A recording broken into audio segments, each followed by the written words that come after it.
Hello, welcome back to Raising Arrows Mama. My name is Heather, mama of soon to be 8. Hopefully soon. She is really comfy and I am not. But this is the penultimate installment of the Creating Your Own Charlotte Mason Curriculum series. If you are interested in those previous videos, please go back and check them out. They are important steps and they are rather quick to explain, but they do take some time and thought process and prayer. So I do encourage you to go back and check out those other 3 videos that I will link. And today we're going to talk about resources. The reason I say it's going to be quick is because there's only so much that I can share with you because my homeschool isn't going to look exactly like your homeschool. So before I dive into resources, for those of you who just absolutely don't want to go back and check out those other videos, let me quickly run through the other steps. So you first want to start with prayer and vision. Set a stage for your homeschool. Pray and know what God wants you to do because honestly, that's the most important thing. Then you're going to choose your start date. Look at your calendar, put in anything that you know is going to happen. A big family wedding, a big trip, something, whatever those kind of things are, put those on your calendar ahead of time and try to figure out your start date. It doesn't have to be set in stone, but it does help you to know when you're going to start. And I go into more in that first video about that. And then you're going to make your subject list, all the things you want to have. Sorry, the kids are playing outside, so they're a little loud today. But you want to list all the subjects. This is where you dream big. Put everything that you want to do. I hate to break it to you, probably aren't going to get to it all, but dream big and put all of those subjects out there that you want to. Next, you're going to look at your history cycle. And the reason I say that is because in a Charlotte Mason curriculum, it does kind of become a driving force. A lot of times you could go a different direction, but I find that to be the easiest for me for all of my planning. Then I choose my science because it's either you're going through a program that's progressional or you need to kind of have a plan in place of how you're going to go through to make sure you cover everything in 12 years. So you want to think about that and then choose your math curriculum, which again should be progressional. But if you're still searching, please do that. I have several videos about my favorite math curriculum for elementary school. Still working on our middle and high school favorites. And then I talked about doing a resource brain dump, and that's just gathering all the resources you might possibly ever want, not actually purchasing them, but making a list of them so that way you have somewhere to start for today's project. And then make a timetable rough draft. This is where you're going to look at all those subjects and you're going to decide, do we actually have time to do all those subjects? And I talk more about this both in the video and on my blog post, but usually the answer is no. We want to dream big and do all the things, but time does not allow it. And so when you look at a rough draft of your timetable, you're able to say, okay, well, I only have so many days and so many hours each week. How can I make what I need to work? And it's a rough draft. Do it in pencil, do it on computer where you can change it around, but do your rough draft. Then today we're going to do resources. And the way I like to do resources is really the reason I do all the other scaffolding is so that I can plug and chug with my resources, and I'll show you what I mean. So I have a large family. As I said, I will have technically 5 students and a kindergartner last year plus or next year, and an infant and a 3-year-old. And so I make up charts. Now mine is huge. Yours probably won't be, but I list all my subjects that we're going to study. So I have 4 pages of subjects here, and then I list each child and I put their grade level to help me figure that out. Then I go through and I start plugging in things I know. Since I've already done some of my research and some of our things are progressional, some of those things are pretty easy to plug in. So for example, in mine, for Bible, we are following the AO plan. We've tried a couple other plans for reading and it just becomes kind of a nuisance, whereas I can just go print off the Amplified Online Bible reading plan for my kids per grade and they read through it and they're able to narrate to me, and that is simple. So I can plug that in. Bible, I always start with, so we have a plan in action, piano and their individual instruments, that doesn't change. Logic, we use Grids for Kids. We've used it for years. It was a printable resource. It works well. My kids enjoy it. Not necessarily a Charlotte Mason thing that you have to do, but we have a curriculum that we like, and so we use it and we stick to it. Mathematics, again, I just plug it in, what we're doing there. And you'll see I have one kid who is blank because she is on the cusp, so I'm not sure where she will end up landing at the end of this school year. And then, so that doesn't change. Copy work Doesn't change. Sometimes my rotation changes slightly, but I have basically copywork for all my kids. I put my rotation on here just because it helps me. We do a day of dictation copywork, then Bible copywork, a poem, and a hymn. And that seems to work really well. Sometimes instead of a poem, we'll do geography, which is what we're doing right now. So they're doing geography terms, but basically it follows the same plan, and my kids know it, and that's what they expect. My oldest two do not do copywork. Instead, they have dictation that they will do as part of their grammar studies, and then they commonplace, and so I just note that on there. Grammar, again, we have a rotation that works. I just plugged it in. If you're curious, I do share about that, I believe, in one of my videos, but we are currently using word roots, diagramming, and editor-in-chief. This is also not Charlotte Mason. It is for my ease of mind because I was struggling. My older kids do a grammar program. Grammar does not generally start until grade 4, and so that's what we do. And then recitation, again, it's something we've always done. We have a simple rotation of Old Testament, a New Testament, a psalm, and a poem. Keep that up. So that first section there is, these are our like non-negotiables. We do these every day. My kids already have a rhythm. I just plugged it in and that was super easy. And then you get into some of the other subjects where you need to think a little bit more, and they take time to come up with. And even at this point, we have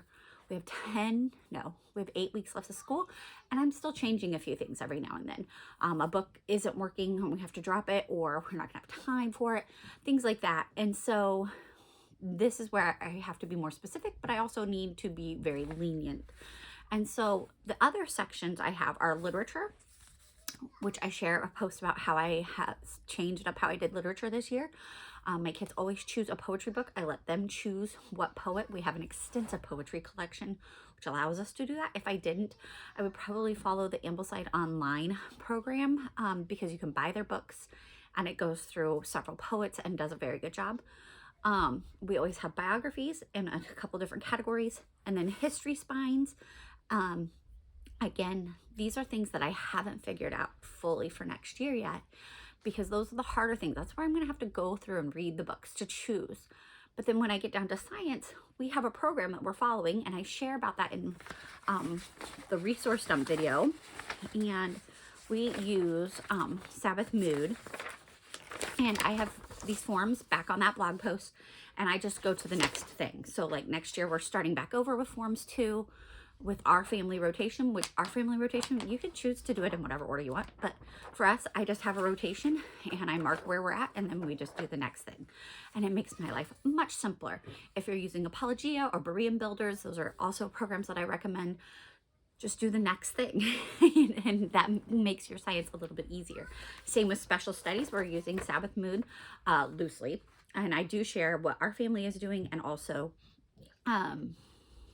what it actually says on Sabbath Mood's website that you can choose from, and I just plug that in there. Now for resources, I literally, when I come up to this, like I'm going to start with wildflowers, fruits, and mammals in the fall, I don't actually list resources for this. I will in our curriculum roundup when I do that later this year, but I don't actually list them because I use the Handbook of Nature Study for everything as a basis. And then either I use picture books that we have, or I get them from the library. So I don't usually buy a lot of resources for our science and nature, or for our nature studies, because we already have so many. I may, like we're going to do mammals, so if I see something that I really love, I might get that. In years past, like when we did wildflowers before, I got the Big Book of Flowers because I knew my little kids would like it. Right now we're doing birds, the Big Book of Birds, and things like that, and maybe the one with the bird call. If I didn't already have those resources, I would need to be looking into those. But because we've been doing the same rotation, we're just coming around to those items again. And it actually, because I'm sticking with the same thing, I'm able to just reuse resources, which is the glory of what a lot of these other curriculums are. But if you jump ship from curriculum, you're not going to come back and reuse them. But by doing it ourselves, I'm choosing things that we love and getting rid of things that we don't. And then when I come back to it, I only have what I love left, if that makes sense. And so for this, I won't actually put any resources on my resource list for it probably, because we'll just be shopping our own library shelves and whenever I go to the library at that time of year, I will just grab books along those type topics. So like next winter, I'll go to the library, I'll tell the librarian, I need some books on moss and lichen. She'll help me find a whole bunch, put them in there. I might Google a few nature lore books about them, because I know there's one about a mouse with the lichen or moss, or I don't even remember. There's something about a mouse with some moss. And I have that in that file because we've been there before and done that. If you don't have that, this is where you would want to do that for your special study. Okay, here's my special study topic. Now I need to go find these books. Great places to find nature lore and science study books are Simply Charlotte Mason has an amazing book list that you can peruse by topic. Sabbath Mood has some great lists, both in nature lore and science topics. There are other places that you can look, but I really stick to those two for science, and can usually find a really good list. Then nature lore, and I do share that list on my other post. All of my kids have a nature lore book that they're doing, and we just have a set cycle that we go through because my oldest is now in high school. So I know what books we liked, what books I didn't like, and my other kids are just going to go through them.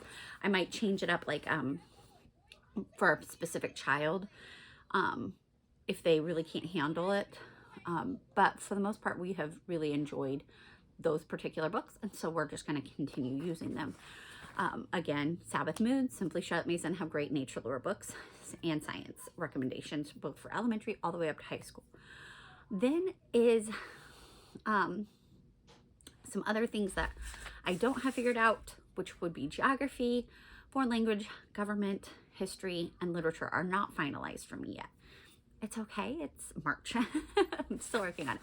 Things that I also do in cycles are a lot of the beauty subjects. So artist, composer, folk songs, current events, Shakespeare, typing, extra math, written narration, soul thought. Those are what I have listed here. These are also plug and chugs for me because I have, and I will list it in today's link, I have a rotation of artists. And I do include other artists down here if you are interested in using this, because you may not want to do artist studies in the order that we're doing it. But this is my particular focus, and you'll notice I rotate through several of them because those are ones that I want to do again. Like I want to do Van Gogh more than once every 12 years and things like that. But then there are some that we're only going to touch once in 12 years. So I have a 12-year rotation. Down below I do mark which ones are by Humble Place and which ones are by Simply Charlotte Mason, because those are the two places I go for picture studies. They have amazing prints. They have great quality and background stories. They're amazing. And so I denote that, so you can use that. So I just go in. This last year we did Renoir, Van Gogh, and Tanner, and so next year we're going to do Millet, Klimt, and Degas. You could do it by your history cycle if you want. I just kind of do that. I just choose artists that I want to study. So next year we're doing the 20th and 21st century, and Klimt will fall in that, but not always will my artists fall in that. We're doing 19th century this year, and so Tanner falls in that, but not necessarily Van Gogh. So that's how we do our artists. We do the same with composers, and I don't know why it's on such a big paper, but I did write down our family rotation. So this past year we have done Tchaikovsky, Schumann, and Dvorak, and places that you get studies from are Simply Charlotte Mason, Tilbury Table. I think that's it. We really just listen to it. I love the Opal Wheeler biographies, but I'm not sure that I love them all the time. They're kind of long, but they are great.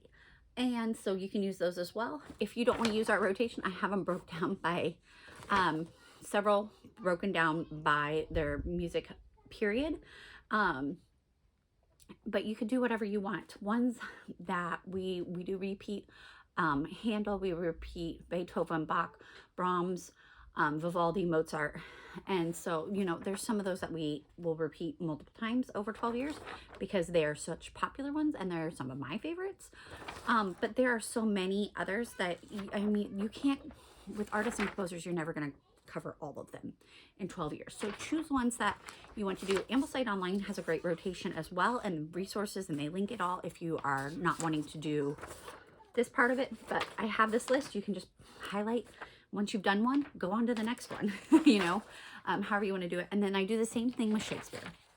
The caveat with Shakespeare is, one, I don't do Shakespeare with 4th grade or with 3rd grade or below, 4th grade and up. And I will do a video separate about Shakespeare because we do it kind of different. Our goal is always 3 plays a year, but we have never made it past 2 plays a year. But I have a lofty goal. And so we have 7 different sets here. And so this year we were supposed to do Othello, but we didn't get to that. We finished up As You Like It, and then we're doing Julius Caesar from now until the end of the year. And then next year, hopefully we'll do Merchant of Venice, Winter's Tale, and Henry V, or possibly King Lear. I'm debating on those, given certain other aspects of the plays. But I put all the comedies in bold because I feel like if you're going to do any Shakespeare with your kids, do the comedies, because they'll relate better. They pick up on a lot of his witty words better than you would think. And so my kids have really enjoyed all of the comedies we've done, especially Comedy of Errors was a huge hit. My oldest is desperately looking forward to Merchant of Venice next year. But if you're not familiar with Shakespeare, I do recommend that you preview them, whether it's you watch it or you listen to it or you read it, because there are some things that you may not want to expose your children to, and not every reproduction you watch on YouTube is going to be great. Okay. Down below, I have a list of his different plays, and then I have a star next to ones that are in Lamb's Shakespeare. I prefer the Lambs to the Nesbit. You may be different. But if you are looking at doing Shakespeare with younger kids, for 1st through 3rd grade, I use Lamb Shakespeare, and I only read to them ones that we're doing as a big family. So like Julius Caesar isn't in Lambs, and so I'm not reading that with my youngest at the moment. But next year, when we do Merchant of Venice, that is in Lamb Shakespeare, and so I will read that with her. My kids love the Lamb Shakespeare. They get out peg dolls. They love it. So I do encourage you, if you're looking for something to do with younger kids, check out Lamb's Shakespeare. It makes it very approachable. It's also a great way to set the stage. You read it in prose first and then dive into the play, because it can be a little bit much. Other things that are, like I said, they're just set in stone, would be folk songs. And that's only because we had purchased a packet last year from Moravia Press, and it's songs and ballads of World War I. So that kind of goes along with our study. And then for extra time, we will probably just go back to the Ambleside online rotation, because they have a great rotation. We got a little tired of it because it was a little heavy on sea shanties one year. But yes, so we do that. Other things that are non-negotiable, we do typing.com. We use extra math, so I write those in. Written narrations for grades 4 and up. And I have 1 per day is what we work up to from 4th grade through 6th grade. And then 2 per day for my middle schoolers. And then 2 to 3 per day for my high schooler. And so those are all set in stone. And then my younger kids are going to be doing solfa next year. We took a break because all my older kids have finished Children of the Open Air on YouTube. It's free. Heather does a great job. They're older videos, but it is a great introduction to solfa if you're wanting to do that with your kids. So that's all the plug and chug. Okay, those are things that I have set in stone. What I don't have set in stone, and how am I going to set them in stone, is our history, literature, and foreign language, and geography. So for literature, and I will link it above, but I do something different where we are now choosing a classic and a modern per term. And I put 1 per term, but we don't always do all 3 of them. I'm happy if my kids read 2 of the books that I put on there, but I like to have a backup, like, okay, they read through it really fast, or they, got really excited about the book and were reading it at bedtime rather than when they weren't reading it for free reads. They read beyond my schedule that I gave them, which is okay. I'm not, as long as they're not being a book glutton about it and they're narrating, I really don't care. But this has been what we've done for this last year. And like I said, I have a video all about it, and it has worked really well and exposed my children to some different kinds of writing. And I appreciate that. So next year We have books that I have just chosen either because of my individual child's interest, their grade level and ability, and or that I just want to expand them. So like I have a second grader and we've always read Understood Betsy in second grade and love it. I think she will enjoy it. But then we're going to have kind of a princessy theme with the others, and we're going to read Princess and Goblin and A Little Princess are the other books that are in her classic section for next year, because she really loves those kind of adventure stories that are very girl based, and that is very exciting to her. But then I have another child who and my middle grades are going to kind of do similar things. I have one who's going to read Black Beauty, the original, and that's going to take two terms at least. That's a huge book, and I know she's going to love it because she just really loves kind of outdoorsy animal, and I think she will relate well with the story of Black Beauty. Whereas the 8th grader is going to read Swiss Family Robinson. She loves adventure. She loves building and everything. Like Robinson Crusoe was her book. So I think Swiss Family Robinson will go along those lines with her. But then they're both going to end the year in the last term, Lord willing, reading Animal Farm, which is going to be a stretch for them. It is a small book, but it's a harder concept. And so we have a little bit of both. And so I hope that makes a little sense of how we do that. You could do your literature however, whatever is going to work for you. Like I said, I try to aim for 1 book per term, but some books like Black Beauty are really long, so they need more than 1 term. And so that's how it will be. Let's see here. Then I'm going to go to history next. Our history we do kind of uniquely. I think we are a little more biography heavy than most Charlotte Mason homes, but that's a personal choice. I like to start my history focus by pre-reading a whole bunch of different things. And so that's where my resource dump comes in handy early on. And audiobooks help me to pre-read a lot. I do review as much as possible. Simply Charlotte Mason has some okay book suggestions, but I find that they tend to be a little too gentle. I want a little bit more challenging texts often for my kids, or the grade levels that they recommend it for, I adjust. Ambleside Online sometimes goes the other way and it's too far for my particular child. Sorry. And then so I look through these things. Ambleside Online, Letters from Nebby are usually my 100% go-to lists for a time period for history. And our history studies are made up of a history spine, which is going to give us an overview of the time period. Then also a biographies, and then historical fiction. Those are the things. And we do it in all of our different cycles.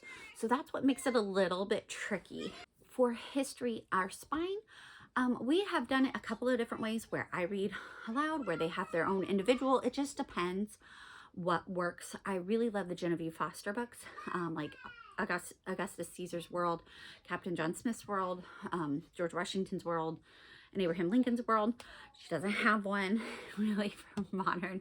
So I'm still looking and deciding what we're going to use for our spine for the majority of the family, because I do try to keep them all pretty well in the same spine. Again, This Country of Ours, Our Island Story have kind of concluded at this point. And then Story of the World, I'm not a huge fan of, but we may use it as a supplement. So like I said, I'm still trying to decide on the spine. And that is the crucial part, because you want that above everything else. Then after that, I usually try to have a historical fiction for each of our history cycles. So something for American history, world history, and ancient history. And the ancient is only for my 4th grade and up. So the other kids are only doing 2 cycles. And that is usually their favorite book. And so I try to look for compelling books that are going to teach about the subject matter that we're talking about, and also would align with their interests without being too difficult for them. It's the simpler read, and that often will get used as a free read or afternoon read rather than during school day, but it just depends on the child and the book. G.A. Henty is great. Letters for Nebby shares a lot about those as well. Ambleside Online has some in their literature section usually. And then For biography, our personal family does a Christian biography, a history biography, and a science biography. And that's the crux. So the crux of their history studies is the spine and then the biographies. And I usually have all my kids study the same person, just at varying levels. So like right now, all my kids are reading a biography about George Mueller across the board. And then I did this, but different books at different levels. Same with, for science, Michael Faraday, they did that. And then for history, like they're doing Abraham Lincoln right now. And we love the Trailblazers series, the other Trailblazers series. There are two. One is various authors. One is all by the Jacksons. YWAM Youth with a Mission has a great biography for both Christian heroes and history heroes that we use. Sower series is a wonderful biography series. And there's a Heroes of the Faith also, and I list a lot of these in the blog post. They are wonderful and helpful, but there are so many others as well. Sabbath Moon has great science biographies listed as well. I use picture book biographies with my younger kids as often as possible, and I do share about that on the blog, or maybe I have it coming up. But the biographies give us a in-depth view into a person's life in that time period that we're studying, and it brings to light a lot of things that you might miss in a traditional history book. And so, like, for example, next year I'm having my oldest read The Hiding Place. My kids have watched the Torchlighter movies. They know about Corrie ten Boom. We all love her and her quotes and what her and her family stood for and did. But my kids will read those at varying levels. So my oldest will read The Hiding Place, written by Corrie ten Boom. But then my middle schoolers will probably do The Youth with a Mission, Corrie ten Boom, which we read as a family a few years ago. So that's a review for them. And then my next grade will read a Trailblazers of Corrie ten Boom. And then my second grader is going to read something much simpler about her. And that way we will cover that portion of the Holocaust from a different point of view than just the facts that you get in your history spine or from other things.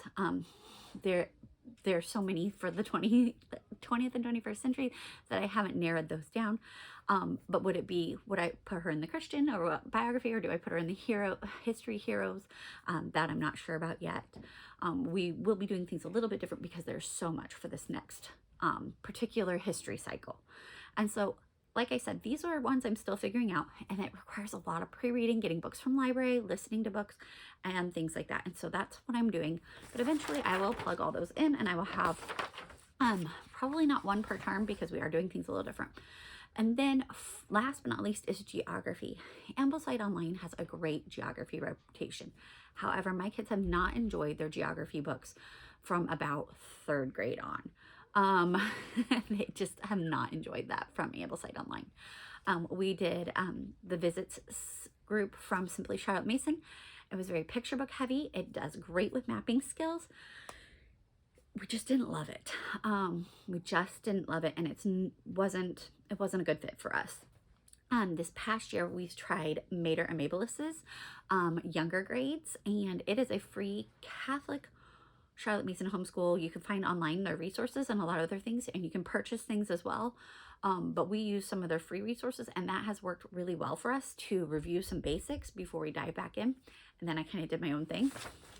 Next year for geography, I'm going to be doing with my youngest students. I'll talk to you in a minute, okay?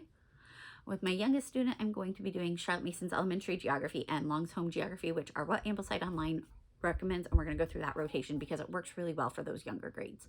But then for my middlers, we're going to do, which 5th, 7th, and 8th, we're going to do Mater and Mabelis's level 3 geography to a certain extent, and really focus on the history of exploration and geography of Europe. And then for my oldest, who I am still working on, she's going to be doing Geography of Europe with us, but she's also going to be doing Prisoners of Geography as her main book and working through. We have done geography a lot of different ways. Our map drills, we've got down. We use Satera. It's awesome. Once a week, they get online on the tablet, they do Satera, and it's free, and they know where things are. We are getting better about drawing with maps, and Draw the USA is the program we're using this year, and that helps really well. for younger kids, we did the literature through geography with the Halling C. Halling books from Beautiful Feet Books, and that was amazing. It worked really, really well. And so we're just going forward and we're trying a few new things. But that took some time to figure out what is it I really want to do and how am I going to do that. And so I hope this has helped give you a little insight. I will go into way more detail on the blog post and share all of these resources, the rotations that I use, a quick snapshot of my planner and how I do it. But basically, once you're doing the resources, you want your list of subjects, list of students, and you're gonna plug and chug, which sounds really easy until you have to start choosing those subjects. But this is the fun part of making your own homeschool curriculum, because you're choosing what works for your family and your individual child and weighing the pros and cons. And don't be afraid to change it up in the end. So I know this was a longer video, I'm so sorry. I hope that this is a blessing. If you have any questions, let me know below. And next week, I will share the very last installment of planning your own Charlotte Mason curriculum. Thank you.